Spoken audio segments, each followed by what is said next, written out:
సర్వసాధారణంగా దువా అనేది మనకి మనం చేసుకుంటాం, మన కుటుంబం కోసం చేసుకుంటాం, లేదా తోటి సాథీలు గుర్తుంచుకుంటాం.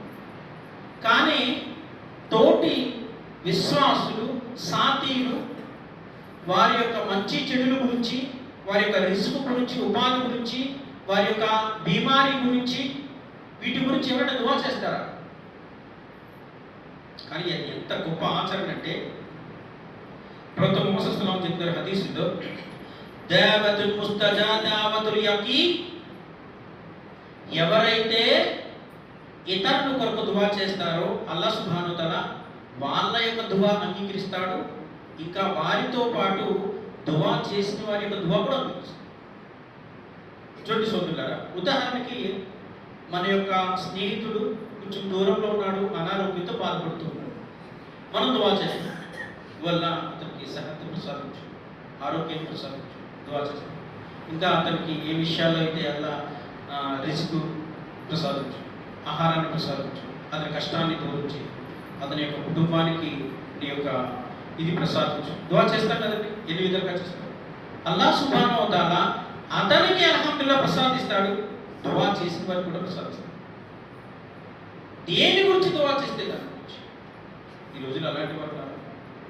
ఈ రోజులు ఎలాంటి అంటే, ఈ రోజులు మనం బాగోకపోయినా పర్వాలేదు, పక్కవాడు మాత్రం బాగోకూడదు. మనం నాశనం అయిపోయినా పర్లేదు, పక్కోడు మాత్రం ఉన్నత స్థాయికి రాకూడదు. అలాంటి రోజులకి మన గురించి, మన ఆరోగ్యం గురించి, మన భోగోగుల గురించి దువా చేస్తారు. కానీ ఎంత గొప్ప ఆచరణ అంటే సోదరులారా, అల్లాహ్ దైవ హదీస్ ప్రకారం దువా అనేది అల్హమ్దులిల్లాహ్ మనం అంగీకరించడానికి గల ఇది ఒక గొప్ప విషయంగా చెప్పారు.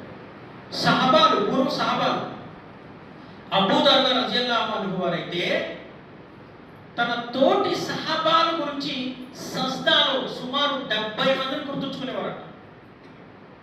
గుర్తుంచుకోవడం కాదు, వారి ఉపాధి గురించి, వారి ఆరోగ్యం గురించి, వారి యొక్క జ్ఞానం గురించి దువా చేసేవారట అబూ దర్దా రజియల్లాహు. అదేవిధంగా మరొక సహాబీ గురించి చెప్పబడింది, అబూ హమ్దూనల్ కస్సార్.